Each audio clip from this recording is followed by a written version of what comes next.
요주의 인물 프로세스에 대해서 이야기해 보도록 하겠습니다. 그러니까 요주의 인물인 경우에는 확인해서 받을 건지 말 건지 판단해라 라는 얘기입니다. 근데 이제 요주의 인물이라고 하더라도요, 받지 말아야 될 고객이 있고요, 받아도 되는 고객이 있습니다. 물론 받아도 된다라고 하게 되면 리스크가 있겠죠. 그래서 그 리스크에 대해서는 개별 직원이 책임지는 게 아니고요, 경영진에게 보고해서 판단을 내려라 라는 게 굉장히 중요합니다. 그래서 요주의 인물 여부 확인할 때는 회사가 고객에 대한 리스트가 있어야 됩니다. 그게 무슨 얘기냐면 우리의 내방했던 고객이 아니에요. 그러니까 기존 고객이 아니죠. 아님에도 불구하고 글로벌하게 통용되고 있는 요주의 인물들에 대한 정보를 가지고 있어야 되는 거죠. 그래서 매년 업데이트를 합니다. 물론 매년 업데이트를 하지만 주기적으로 업데이트가 이제 필요하죠. 그래서 그걸 요주의 인물 DB라고 얘기를 하고요.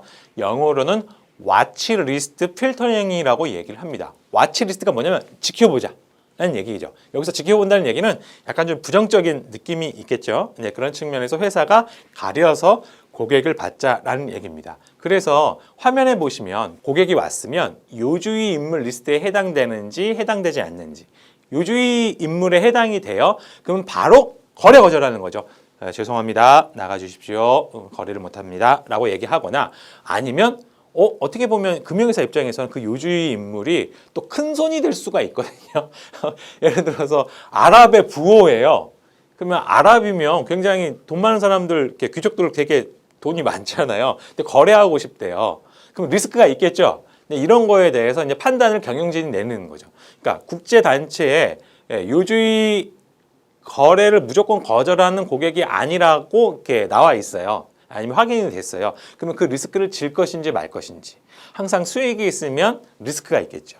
그래서 이거를 자금 세탁 방지 업무 보고 책임자가 의사결정하는 게 아니라 경영진에 보고함으로써 그 판단에 따라서 거래를 할 건지 말 건지 확인하게 되는 거죠. 그럼 또 이렇게 이해하시면 될 것 같아요.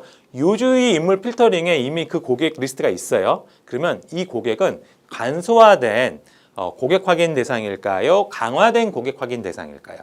당연히 강화된 고객 확인 대상이겠죠. 그래서 그 화면에 보시는 것처럼 이렇게 마인드맵처럼 이렇게 쭉쭉쭉쭉 가게 되는 겁니다. 그래서 EDD를 할 건지 CDD를 할 건지. 근데 경험적으로 보게 되면 대부분 다 EDD 수행 대상이 되는 겁니다. EDD 수행을 통해서 확인이 돼서 이루어졌어요. 그러면 나중에 문제가 없으면 뭐 일정 주기 이내에 또 CDD 대상이 될 수가 있겠죠.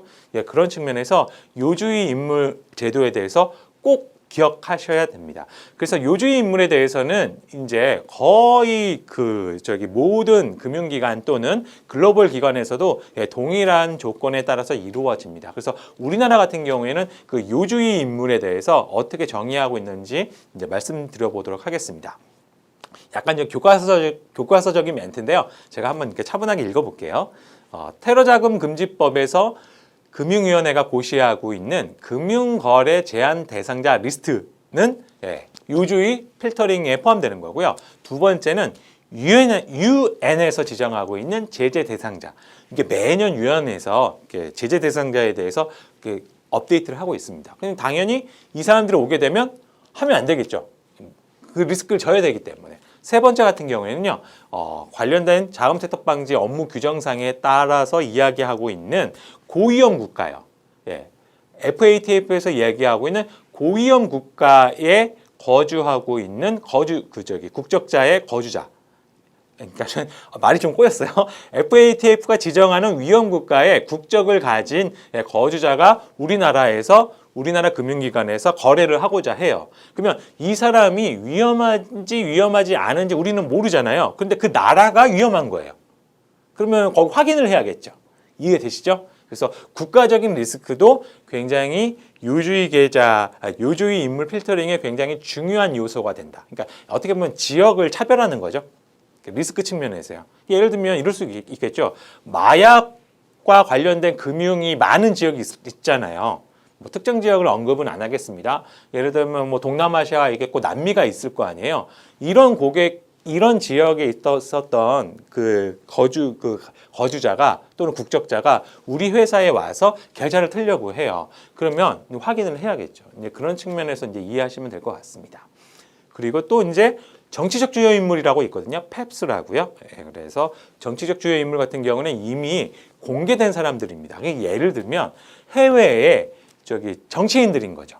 그분들 같은 경우는 이름이 이미 통용되어 있거든요.